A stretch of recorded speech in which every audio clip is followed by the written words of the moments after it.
10-18번. 자, 도시해양을 설명하시는데 먼저 앞의 좋은 일을 결론 지으시다. 다시 또 지장보살이여 미래세에 만약 어떤 선남자 선여인이 불법 가운데서 선근 신기를 혹은 도시 공양을 하거나 혹은 탑과 절을 보수하거나 혹은 경전을 아름답게 잘 만들거나 내지는 트럭 한 올,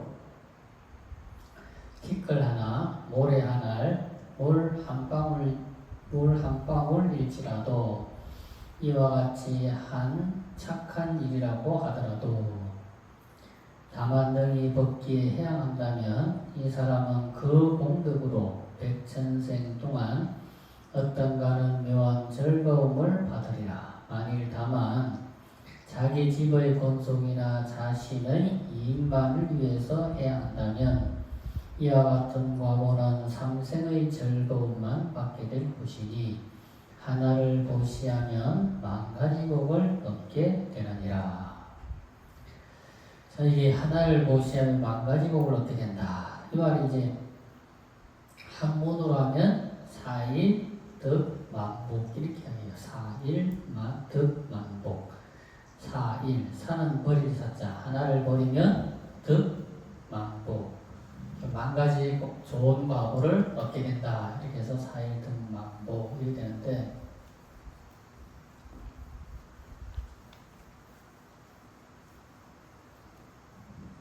쓰면은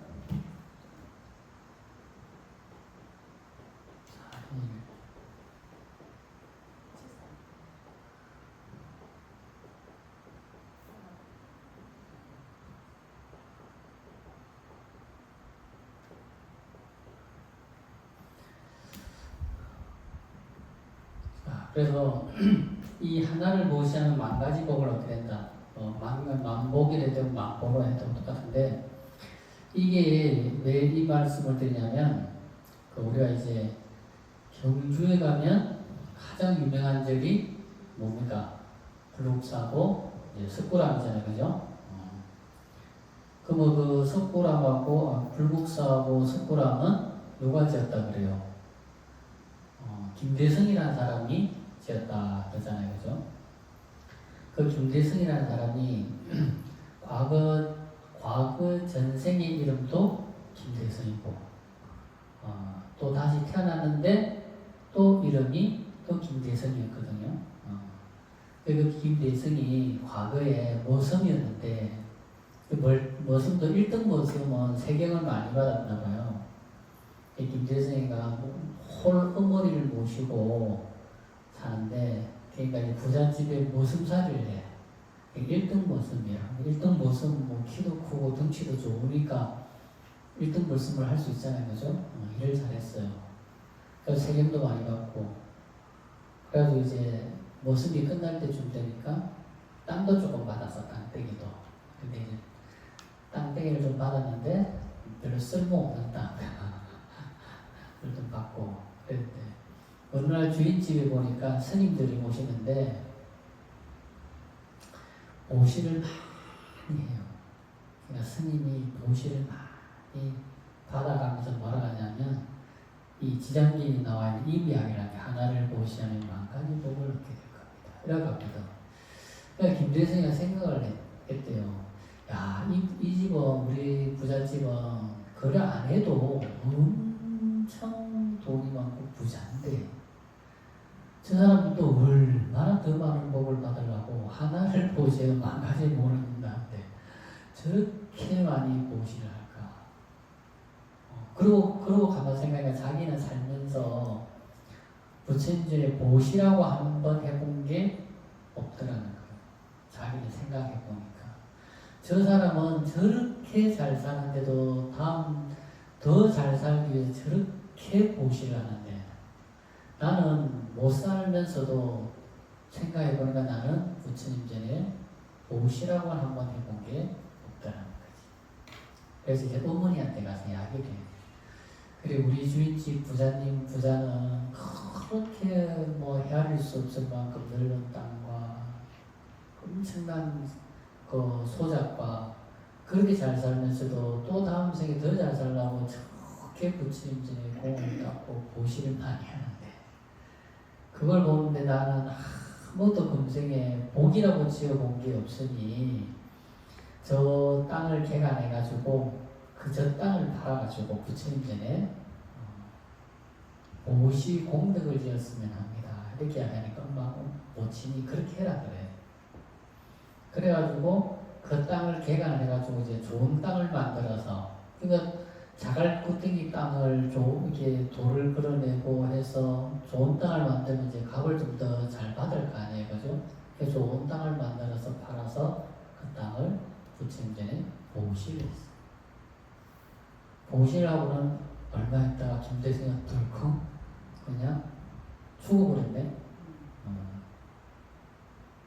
근데 그 죽었는데 얼마 있다가 그 신라의 제일 많은 제상집에 애를 하나 낳았어요. 애를 하나 낳았는데 그 애가 손을 안 대. 손을. 저번에 이야기 고려 문종인가 광종인가 이야기 안 했잖아요. 그렇듯이 손을 안 대. 아무리 온갖 재주를 다해도 애가 손을 안 대는 거예요. 근데 이제 절에 스님이 와서 이제 손을 만졌는데 손을 탁 댔어요. 그러니까 손에 이름이 써져 있어. 암양 그 자기가 어머니가 살던 동네 고을 이름하고 김대성 이렇게 써져 있는 거예요. 그래가지고 그 이름 그 손바닥에 난 동네를 찾아가니까 그 노모가 한 사람이 있는 거예요. 그래서 옛날에 이게 김대성이라고 살았느냐, 그냥 김대성이라고 살았다는 거예요. 그래서 우리 아들이 자초지종을 향해서 그렇게 해서 부처님들이 보시라고 갑자기 자는 이제 밤새 안녕이라고 그게 밤새 죽었다는 거예요. 그리고 1년여 시간이 지났다는 거지. 그래서 그 김대성이라는 사람이 있었고 그게 내 아들이다. 그러니까. 그래 이제 아들이 애가 이렇게 태어났는데 이렇게 우리 집 애가 태어났는데 손바닥에 이름이 써져 있고 옛날 살던 동네 이름이 써져 있고 이름이 써져 있다. 그러니까 가서 보니까 걔가 아무도 보고 안 오는데 그 전생의 엄마를 보고 오는 거예요. 그래서 얘가 전생의 김대성이가 다시 태어났는데 다시 김대성이로 태어난 거예요. 그래서 이름도 김대성이라고 지은 거예요. 그래서 그 김대성이가 커서 현생의 부모를 위해서 불국사를 짓고 전생의 어머니를 위해서 석굴암을 지었다라고 하는 이야기가 있잖아요. 그죠? 그러니까 금생과 전생의 부모에게 공덕을 짓기 위해서 그렇게 지었다 그래요. 그래서 김대성이가 그 보시할 때 이거 사일등 만보 하나를 보시하면 만가지 복을 얻습니다. 이 말을 듣고 발심을 해서 그래서 보시를 했다는 그런 이야기가 있어요. 그래서 하나를 보시하면 만가지 복을 얻을 수도 있고 하나를 보시라면 한 가지 복밖에 못 얻을 수도 있다. 그러면 한 가지 복을 보시해서 한 가지 복밖에 못 얻는 사람도 있고 한 가지 보시를 해서 만 가지 복을 얻는 사람이 있다. 그럼 이제 지금까지 시장경을 공부한 여러분들 마음속에서 생각해보면 알겠죠, 그죠? 내가 한 가지를 보시해서 어떻게 하면 만 가지 복을 받을 수 있을지, 한 가지를 하면 한 가지밖에 못 받을 수 있을지. 그러니까 이제 보시하는 사람의, 그죠? 결과적으로 보시하는 사람의 마음의 자세인 거지. 그리고 태도고. 그래서 어떤 사람은 보시를 하고도 소문도 안 내는 사람이 있는가 하면 어떤 사람은 뭐 조금 해놓으면은 이건 내가 했고 저거 내가 했고 이거 언젠가 내가 했고 저거 언젠가 내가 했고 그 이야기 하는 사람들이 있어요. 그 사람은 뭐예요? 벌써 말로 복 다 까먹은 사람이야. 벌써 까먹어가지고 이제 까먹을 복도 없어. 그래서 그런 복을 뭐라 그래? 양덕이라 그러죠. 양덕. 양덕이라는 건 뭐예요? 드러날 양자라. 벌써 다 드러나가지고 이제 다 드러나는 만큼 다 이제 이름으로서 말로서 다 커덕한 덕, 그 양덕, 그거는 알맹이가 없는 거예요. 그것은 끝이에요. 그게 이제 다음 생에도 내 아들한테도 복이 되고 손자한테도 복이, 그 다음 손자한테도 복이, 집안 대대로 복이 되는 복을, 그 복을 뭐라 그래? 뭐라 그래요? 예? 음덕 그러잖아요. 음덕. 조상이 큰 음덕을 지어서 자손 대대로 잘 사는 가물이 되고 잘 사는 집안이 되는 집을 뭐라 그래요? 음덕이 크다 그러잖아요. 음덕이. 그 음덕은 뭐예요? 드러나지 않은 복. 그러니까 그 복은 뭐예요? 알맹이가 있는 복. 알맹이가 없는 복은 아까 말한 것처럼 이거 내가 했네 저거 내가 했네 하면서 입으로 벌써 까먹을 때 다 까먹었기 때문에 이거 없는 거예요. 다 까먹었으니까. 그러니까 이 종교에서 하는 말 중에 좋은 말 있잖아요. 그죠? 오른손이 한 일, 왼손이 모르게 하라. 그 말이 뭡니까? 오른손이 한 일을 어떻게 왼손이 모를 수가 있어요? 그건 뭐예요? 내가 하고도 했다는 생각까지도 버리라는 거야. 그래서 금강경에서 뭐라 하는 거? 음무소주 이생기시. 이 금강경이 제일 유명한 거잖아. 그래서 음무소주 이생기시. 마음을 내지 않고 실천해라. 이거 내가 했네, 저거 내가 했네, 이거 하면 스님이 좀 칭찬해 주려나 싶어서 하고, 이거 좀 하고 스님이 안 알아주나 하고, 그죠? 이것 좀 하면 부처님이 좀 알아서 복 좀 많이 주겠지 하면서 하고, 이런 건 이제 양덕이라는 거예요. 불자면 부처님은 은혜를 갖기 위해서 당연히 내가 불자로서 하는 거, 그게 복이에요. 우리가 부모한테 칭찬받기 위해서 부모한테 효도합니까? 내 부모니까 내가 당연히 해야 될 거니까 당연한 거니까 하는 거잖아. 당연한 걸 할 때는 한다는 생각이 없어요.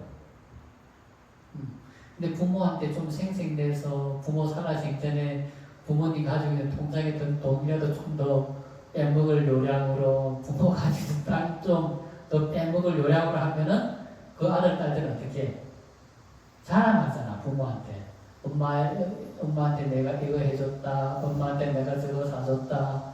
아버지한테 내가 뭘 시계를 사줬다. 이거 뭐 자랑하잖아. 왜? 형제들한테. 왜 자랑을 해요? 미리 선정하는 거잖아.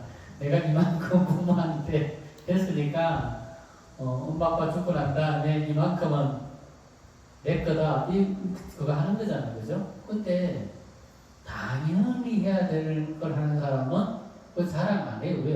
내가 당연히 내가 부모가 좋아서 내가 부모한테 은혜 갖기 위해서 내가 하는데 그 자랑할 게 뭐가 있겠어요? 그거 같은 거예요. 왜 내가 부처님한테 복을 지는다면, 공덕을 지는다면 스님이 못 알아줘도 관계없어. 다른 내 도반이 못 알아줘도 관계없어. 왜? 내가 하는 거 부처님이 다 알고 계시잖아. 그죠? 그러면 됐지 뭐. 그래야 뭐예요? 그게 뭐가 된다? 음덕이 된다. 음덕이. 입으로 까먹는 복은 아무 소용없어요. 입으로 까먹는 복은. 왜 다 까먹었잖아. 자기가 자랑할 대로 자랑해서 까먹었잖아.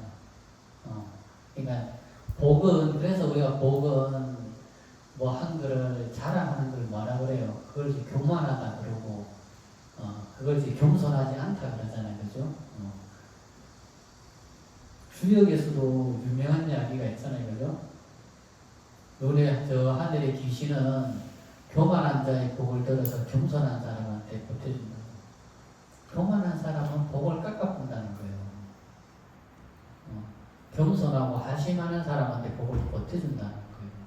우리 여기 지장경에서도 염라대왕 품에서 뭐라 그랬어요? 주명기양으로 보태서 수많은 기양들이 뭐라 그랬어요?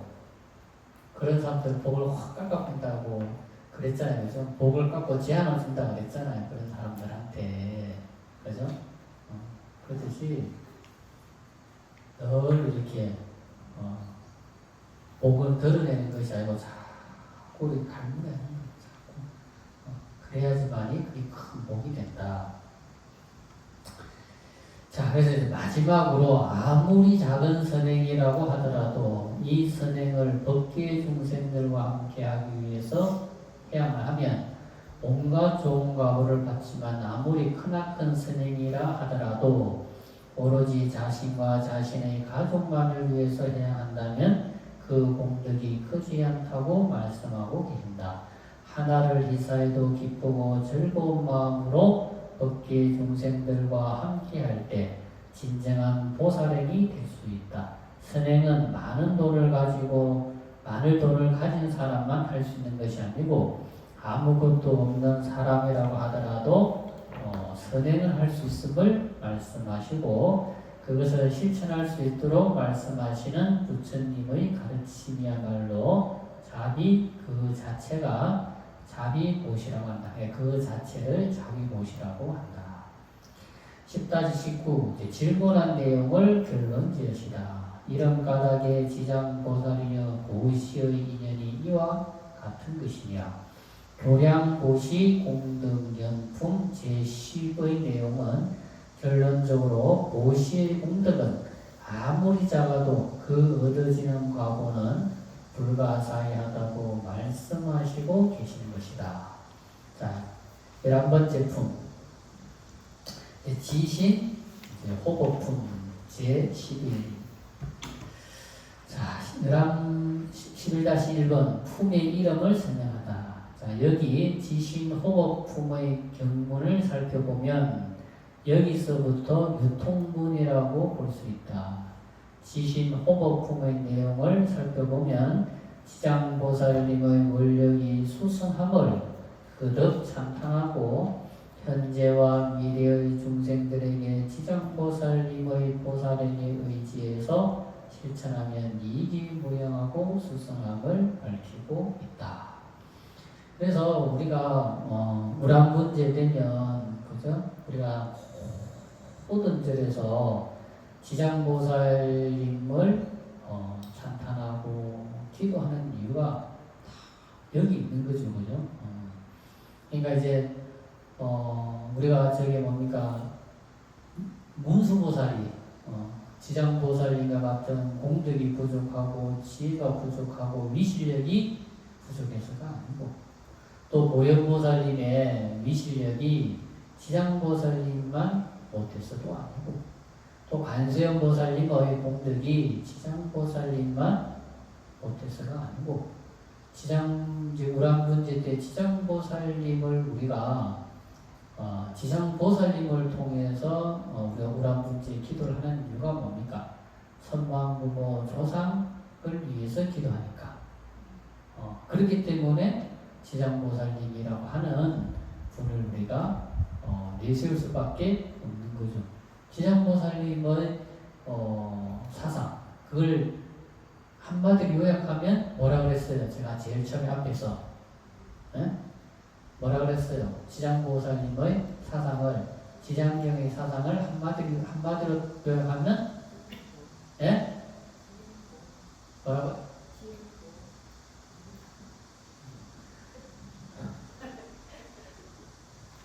지장보살님의 사상을 한마디로 요약하면 효경 효와 경이라고 했잖아요. 그죠? 그러니까 그걸 효와 경인데 그걸 한마디로 표현하거나 효. 우리가 선망부모 조상 이렇게 하면 뭡니까? 조상을 위해서 우리가 선망부모 조상을 위해서 우리가 기도하는 건 뭡니까? 그 근본에는 효가 바탕이 되어 있기 때문에 우리가 기도를 하는 거잖아요. 그죠? 그 근본에 효라고 하는 것이 없으면 안 하죠. 그 마음이 효라고 하는 것이 바탕이 되어 있기 때문에 하는 거예요. 그러니까 한마디로 말하면 효다. 그래서 한마디를 더 붙이면 뭐다? 효와 경이다. 그러니까 효가 갖추어지지 않은 사람은 경을 갖출 수가 없는 거예요. 내 부모한테 효도하지 않는 사람은 다른 사람이 부모님, 그러니까 그 윗사람을 존중할 수가 없는 거예요. 그죠? 그러니까 내 부모한테 효도하는 것이 그게 바로 뭡니까? 경계의 근본이 되는 거고, 내 부모한테 효도하는 사람이 내 이웃집의 어른한테도 존중할 수 있고 공경할 수가 있는 거예요. 그러면 내 이웃집의 부모님 어른들한테 공경할 수 있는 사람이라고 한다면 다른 사람을 공경하는 것은 말할 필요가 없는 거예요. 그래서 효가 중요하다는 거예요. 그래서 우리가 선망부모 조상연가를 위해서 우울한 문제 때 기도할 때 시장보살님을 기도하는 이유가 바로 뭐다? 효경사상에 의해서 우리가 기도하는 거예요. 그렇기 때문에 지장보살님이 필요한 거예요. 만약에 효가 아니고 경이 아니라면 그게 필요 없다고 한다면 그 우울한 문제 때 지장보살님의 공덕과 원력이 필요 없지. 그러면 문수보살님이 대신해도 되고 보현보살님이 그 자리를 대신해도 되고 관세음보살님이 그 자리를 대신해도 아무런 문제가 안 돼. 근데 왜 지장보살님을 그 우울한 문제 때 꼭 지장보살님이 필요하냐? 아까 말한 것처럼 효와 경. 그리고 지장보살님은 지장보살님이 될 때 무엇으로서 수행을 시작했어요? 어머니를 지옥에서, 그죠? 목련존자가 지옥에 갇혀있는 어머니를 구제하듯이 지장보살님도 지옥에 떨어졌던 어머니를 지옥에서 괴로움의 세계에서 고통의 세계에서 벗어나게 해주는 것으로서 보살도가 시작이 되었잖아. 그죠? 그러니까 지장보살님을 우란 문제 때 조상연가를 위할 때 우리가 지장보살님을 찾는 이유가 거기에 있는 거예요. 알겠죠? 예. 근데 이제 지신호흡에서 이제 지장보살님을 이제 찬탄하는 내용이 나오는데 보겠습니다. 11-2번. 자, 비량으로서 원력이 수성함과 경문에 의거해서 재앙을 소멸하는 것을 밝히시는데 자신이 옛날의 여러 성인들보다 뛰어남을 밝히시다. 결례 지신이 옛날의 여러 성인들보다 뛰어남을 밝히시다. 그때 결례 지신이 부처님께 사례였다. 세존이시여, 제가 옛적부터 한량없는 보살 마하사를 우러러 정례하였사온데 모두가 불가사의한 큰 신통력과 지혜로서 널리 중생들을 제도하시지만 이 지장보살 마하살님은 저 모든 보살들보다 서원이 깊고도 두텁나이다. 서원이 깊고도 두터울 수밖에 없는 이유는 뭡니까? 중생들이 뭡니까? 중생의 삶이 다 할 날이 없기 때문에 중생들이 중생의 삶을 다 버리고 부처의 삶을 살면 지장보살님이 할 일이 없어요. 그러면 지장보살님은 승불하시면 되는데 지장보살님이 승불할 수 없는 이유, 지장보살님이 원력이 두터운 이유는 중생들이 중생의 삶을 버리지를 못하고 늘 끊임없이 중생의 삶을 살기 때문에 그러니까 지장보살님이 지옥문전 누굴소라 지옥문전 앞에서 눈물 마를 날이 없는 이유가 여기 있는 거예요. 중생의 삶이라고 하는 것은 내 좋고 나만 잘 되면 되고 나만 잘 살면 되고 남이 피해를 보든가 말든가 남이 죽든가 말든가 그죠? 그거 신경 안 써. 나만 잘 먹으면 되고 나만 잘 살면 되고 내 가족만 잘 살면 돼. 남이야 어떻든 저떻든 뭐 남 신경 쓸 일이 아니니까. 그러면 그게 중생의 삶인데 그런 중생의 삶을 살면 그 사람이 갈 곳은 어디예요? 그 사람이 갈 곳은 지옥이고 악이고 축생의 삶밖에 없는 거지. 그러니까 우리가 부처의 삶을 살아야지만이 우리가 지금 살고 있는 이 세계를 부처님과 같은 세계를 만들 수 있고 보다 안전하고 보다 깨끗하고 그죠? 보다 살기 좋은 세상을 만들 수 있는 거고 중생을 살면 언젠가는 이 세계는 전쟁, 질병, 기아 이런 온갖 그죠? 고통과 번민과 괴로움으로서 가득한 세계가 되는 거예요. 그러니까 지장보살님은 다른 보살님들보다 서원이 깊고 두터울 수밖에 없는 거죠. 자, 여기 지신 호모품의 주인공은 바로 결례 지신이라는 지신인데, 이 사바세계의 신들을 나누면 지신, 수신, 풍신, 화신으로 나눌 수 있다고 한다. 크게 나누면. 지금 결례 지신은 모든 지신을 대표하는 신이라고 할 수 있다.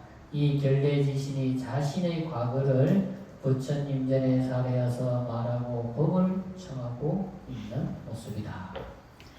자, 부처님께서 성도하시자 마왕파순이 부처님께 와서 부처님께서 성도하신 것을 증명해 줄 사람이 있느냐고 여쭈었다. 그러니까 부처님께서 성불을 하셨는데 완전한 깨달음을 얻으셨는데 부처님이 이 세상을 향해서 선언하신 거죠. 나는 완전한 깨달음을 얻은 우상증등증각, 그죠? 안욕따라 삼략삼보리를 얻었다. 이렇게 선언했어요. 선언을 딱 하니까 바로 마왕파순이 그 말을 듣자마자 부처님한테 와서 하는 이야기가, 그대가 깨달았다라고 하는 것을 증명해 줄 수 있는 사람이 누가 있느냐. 그럼 우리가 예를 들어서 뭐 내가 깨달았다, 어쨌다, 저쨌다 하면 그걸 증명해 줄 사람이 있어야 되잖아요. 그죠? 혼자 뭐 깨달았다고 혼자 자기가 뭐라고 하는 건 아무 소용 없는 거잖아요. 그죠? 남이 인정해 줘야 되는 거잖아요. 그죠? 그러니까 부처님 당신의 깨달음을 증명해 줄 수 있는 사람이 있습니까? 이렇게 물었어요. 그러자 부처님께서 손가락으로 지그시 땅을 누르시자 대지의 신이 나타나서 부처님의 깨달음을 내가 증명하겠소라고 하는 소리에 천지가 진동하였고 그 소리를 들은 마왕파순이 혼비백산에서 도망을 갔다고 한다. 이처럼 대지의 신은 부처님의 깨달음을 증명하였듯이 지금 결례지신이 나타나서 부처님의 설법을 증명하는 동시에 지장보살님의 울력을 증명하고 있다. 그래서 서가모니 부처님은 우리가 늘 말씀드리잖아요. 부처님 얼굴 모양을 가지고 우리는 부처님의 이름은 알 수가 없다. 그죠? 부처님의 이름을 무엇으로서 알 수 있다고 그랬어요, 제가? 예? 수인. 부처님이 하시고 계신 수인이나 또 부처님 손에 가지고 있는 지물이 있으면 지물을 통해서 우리가 이분은 서가모니불, 이분은 비로자나불 이렇게 알 수 있다고 했잖아요. 그죠? 그러니까 서가모니 부처님은 오른손가락에 땅을 이렇게 향하고 있어요. 이렇게. 땅을 향하고 있어요. 앉아있는 상태에서 앉아있는 상태에 손가락에 땅을 이렇게 향하고 있어요. 땅을. 그래서 그 수인을 뭐라고 부른다? 전문용어로 항마촉지인. 한번 따라해볼까요? 항마촉지인. 항마라고 하는 것은 마구니를 항복받는다는 뜻이고, 촉지라고 하는 것은 땅을 향해서 손가락을 향했다는 뜻으로 촉지. 그러니까 뭐 향했다라고 하기도 하고, 또 손가락으로 부처님이 땅을 지그시 촉이라 했잖아요. 접촉하다, 눌렀다. 그래서 부처님이 마구니를 항복받기 위해서 손가락으로 땅을 지그시 누르는 수행을 하고 있다. 그래서 서가모니 부처님은 항마촉지인을 하고 있으면 서가모니 부처님 이렇게 알 수가 있는 거예요. 그래서 이제 항마촉지를 하니까 뭔가 대지의 신이 나타나서 부처님의 깨달음을 증명해 줬다는 거죠. 자, 11-3번. 육도 중생을 교화하심이 지금도 가장 소성하시다. 세존이시여 이 지장보살님은 영부지에 큰 인연이 있나이다. 저 문수보현과는 미륵보살님도 역시 100,000가지 형상으로서 육도 중생들을 제도하시지만 그 원력은 오히려 끝날 날이 있사오나 이 지장보살님은 육도의 일체 중생을 교화하시고자 서원을 세운 급수가 1000배급 항아사와 같나이다. 자, 운수, 모형, 관음, 미륵 이 부처님들은 언젠가는 승불하실 부처님이에요. 근데 지장보살님은 언제 승불할지 몰라. 지장보살님은 지옥에 한 중생도 남아있으면 승불하지 않겠다고 했잖아요. 그죠? 근데 한번 여러분들 한번 생각 한번 해보세요. 지옥에 한 중생도 없을 날이 과연 그죠? 없을 날이 있을까요? 그죠? 아마 그건 쉽지 않을 거예요. 그러니까 운수나 보현이나 관음이나 미륵보살님은 중생이 지옥에 있거나 말거나 언젠가 승부를 하실 거거든. 그렇죠? 근데 지장보살님은 한 중생도 지옥에 있으면 승부를 하시지 않겠다고 했기 때문에, 그러니까 지장보살님의 원력은 다 날이 없는 거예요. 언제 끝날지 몰라. 운수, 보현, 관음, 미륵보살님은 끝날 날이 언젠가는 있겠지. 언젠가는 있겠지만 지장보살님은 끝날 날이 없기 때문에 결례지시는 지장보살님의 원력이 다른 보살들보다 크다라고 이야기하는 이유가 여기 있는 거예요. 자, 여기의 문수, 보현, 관음, 미륵인 4대 보살님도 지장보살님과 같은 등각보살로서 하등의 차이가 없다.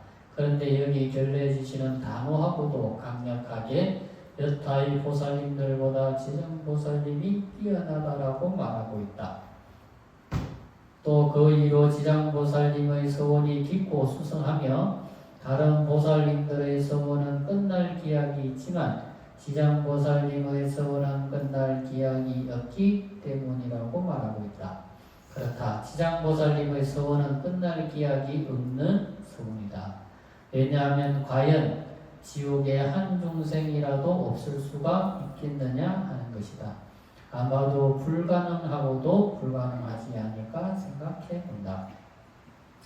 우리의 어리석은 중생들의 식견으로도 이것을 알 수가 있는데 지장보살님이 모르실 일은 없을 것이다. 우리의 위대한 지장보살님은 이것을 아시면서도 끝없는 시간을 지내시면서 끝없이 서원을 세우고 또 세우시면서 물러남이 없이 증진하시기 때문이다. 그래서 우리가 지장경을 공부하는 이유가 어디에 있다? 바로 여기에 있다. 우리도 최소한 지장보살님과 같은 좀 원력을 세워보자. 그러니까 여러분들이 원력이 없는 신앙생활은 오래 못 가요. 근데 여러분들이 원력이 있으면 아무리 힘든 일, 어려운 일, 고생된 일이 있어도 그걸 다 이겨낼 수가 있어요. 그게 이겨내는 힘이 어디에서 나온다? 원력이라고 하는 데서 그것이 나온다. 그 맹자에도 보면 그런 이야기 있거든. 그 하늘에서 사람을 내리고 하늘에서 내린 사람을 하늘에서 시험을 한다 하잖아요. 온갖 힘든 일, 어렵고 괴로운 일을 주어서 그 사람이 그것을 이겨내고 인용하고 받아들이고 극복하면서 뭡니까? 그 큰 인물이 큰 일을 할 수 있는 사람이 된다는 거예요. 그러니까 우리가 살면서 힘든 일, 어려운 일, 시련이 나쁜 것이 아니고 그 힘들고 어려운 시련을 만나더라도 그것을 이겨낼 수 있는 원력이 있고 그것을 이겨낼 수 있는 내가 기도가 있으면 세상에서 이겨내지 못할 일 하나도 없고 세상에서 아무리 어려운 일을 하더라도 극복 못할 일은 없다는 거예요. 내가 중생이 저번에도 우리 방생 가니까 방생하려고 이제 미꾸라지 떴잖아요. 그죠? 그냥 가만히 있으면 알아서 그 시원한 불에 넣어줄 텐데 그 성격 급한 놈은 거기서 또 튀어나와가지고 그죠? 얼마나 사람 괴롭게 만들어요. 그것도 다시 또 담아야 되고 그죠? 지도 힘들고 또 방생하는 사람도 힘들게 꼭 성격 급한 놈들은 또 미리 태어나가지고 또 힘들게 하더라고. 그 뜻이 뭡니까?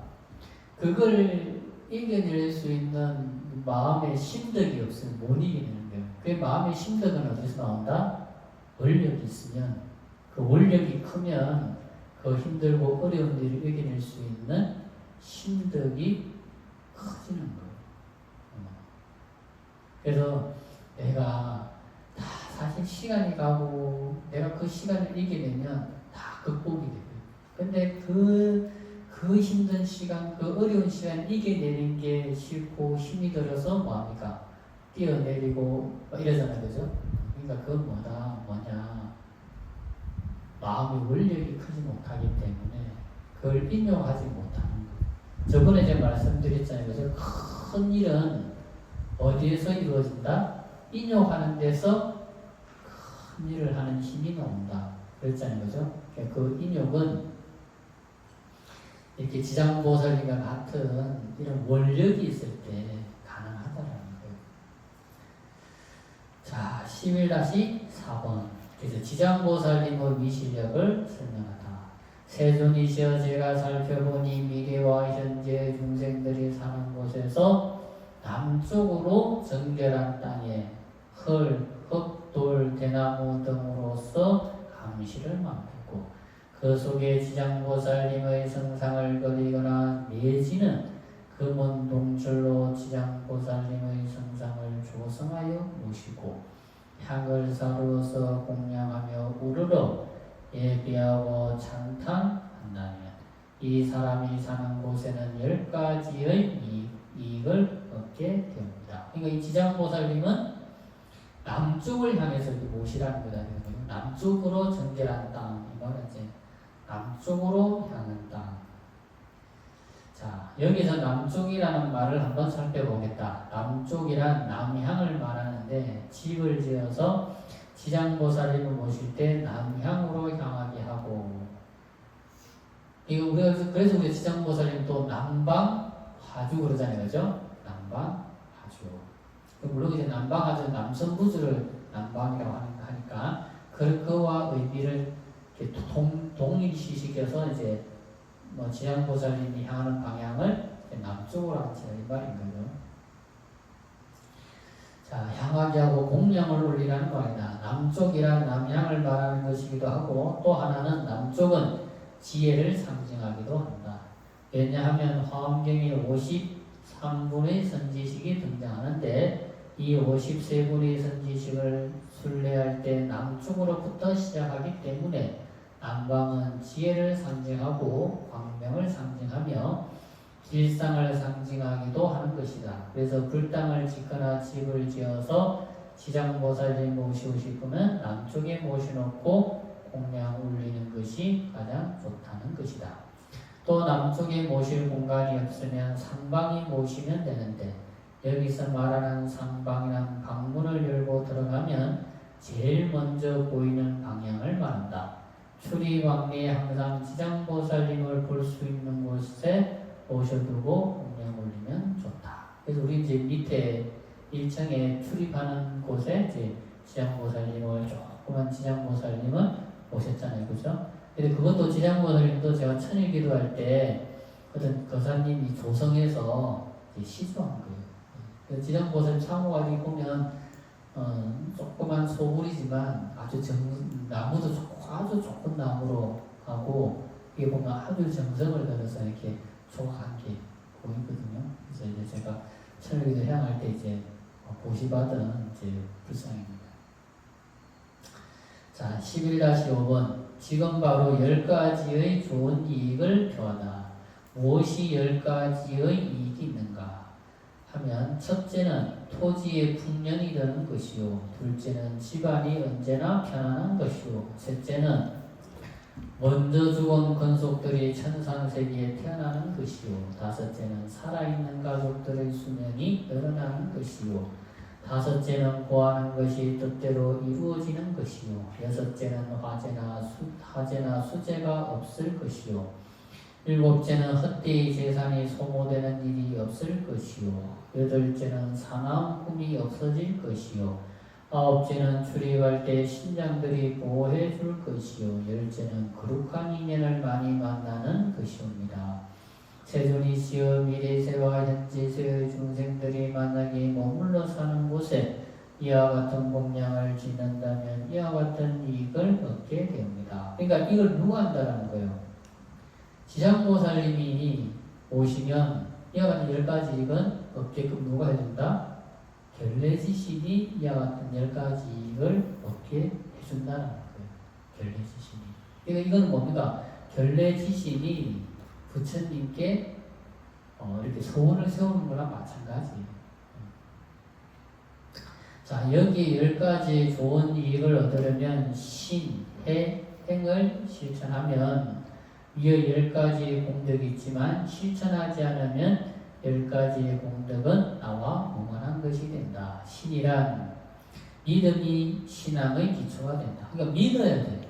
믿어야 실천이 되잖아요. 그죠? 안 믿는 사람은 실천 안 해요. 안 믿는 사람은 실천하지 않아요. 믿어야지만이 믿는 만큼 실천하는 거예요. 그러니까 겨자씨만한 믿음이라도 있으면 그러면 겨자씨만큼이라도 실천하는 거예요. 그 겨자씨만한 믿음도 없으면 아무것도 그 사람은 실천하지 않는 거죠. 그러니까 믿음이 있어야 된다는 거예요. 그래서 이 기초 위에 해와 행이라는 건물을 지어야 무너지지 않는 건물이 된다. 이 기초가 튼튼하지 못하면 건물을 지을 수 없는 것과 같다. 설령 지을 수는 있지만 그 건물은 오래갈 수 없으면 삼척동자도 할 수 있다. 자, 믿음을 바탕으로 해야 부처님의 가르침을 받아들일 수 있다. 만약 부처님의 가르침을 받아들이지 못하면 나를 해치는 가르침이 된다. 마치 밥을 먹는데 배탈이 나서 설사를 하면 그 먹었던 밥은 나의 몸이 되지 못하고 도리어 나의 몸을 해치는 음식이 되는 것처럼 말이다. 자, 믿음을 바탕으로 해서 가르침을 받아들여서 깊이 이해하면 가르침대로 실천하게 된다. 이런 실천을 의교 공행이라 하는데 행은 행인데 가르침에 의거한 행이라는 것으로 행 속에 가르침이 있고 가르침 속에 행이 존재하게 된 것이다. 이 둘이 하나가 되는 보살행을 닦을 때 이의 10가지 좋은 공덕을 받게 되는 것이다. 자, 그래서 오늘은 여기까지 하도록 하겠습니다. 그래서 사실 이제 절에서 이제 대한민국 절이라고 하는 절은 다 가면 그죠? 산신각을 모셔놨잖아요, 그죠? 그러니까 어떻게 보면 이제 진짜 불교적으로 우리가 신앙생활을 하고 불교적인 견해를 갖춘다면 산신각을 모실 게 아니고 뭘 모셔야 되는 거예요? 지신각을 모셔야 되는 거예요.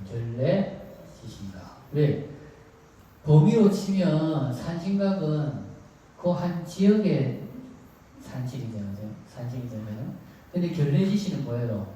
이 지구 전체를 대표하는 지신이 뭐라고? 결례지신이라는 거예요. 그러면 팔공산 산신은 뭡니까? 이 지구 안에서 코딱지만 하고 하나잖아, 그죠? 한 요만 하나잖아, 그죠? 뭐 지리산이 우리나라에서 명산에 이렇게 요만한 거고, 백두산이 아무리 크다 해도 요만한 거잖아. 그거 다 뭡니까? 지구 땅 덩어리 안에 있는 거잖아요, 그죠? 그래서 우리가 신앙적으로 생각하고 부처님 경전에 입각해서 생각하고 우리가 그런 견해로서 신앙생활을 한다면 산신각을 모시는 게 아니고 결례 지신각을 모셔야 된다. 그래서 우리도 좀 더 안정이 되고 좋은 공간이 생기면 그죠? 이런 결례 지신각 같은 걸 모시면 참 좋겠죠, 그죠? 예.